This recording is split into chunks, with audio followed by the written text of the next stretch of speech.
Hey everybody, this is Vince Miller. Thank you so much for joining me for our devotional today. We're in Acts chapter 2, verse 8. Here's how it reads.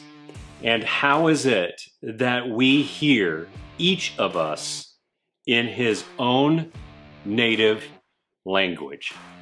So, as we read yesterday, the Spirit of God has now fallen on believers.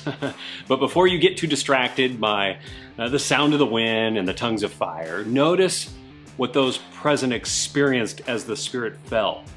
One person spoke, and those listening heard that single message in their hometown language. What is happening is the Spirit is doing his job. He's translating the message. And keep in mind that there were travelers gathered from all over the country for the celebration of Pentecost. Normally, Jerusalem had a population of maybe about 100,000 people, but during these celebrations, there were well over 1 million people present. In other words, there were a lot of hometown languages represented on this weekend in history.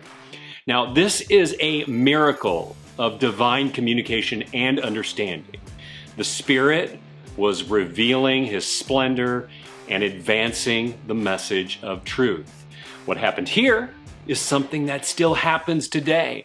While we often miss seeing it with our natural eyes and hearing it with our natural ears, the Spirit is communicating all the time. He is giving aid to our communication and aiding listeners in their understanding. Consider this today. Try inviting the Holy Spirit to help guide and direct your communication today. Ask him to help you communicate spiritual truth to those around you. Maybe even consider a specific person who needs to hear the truth.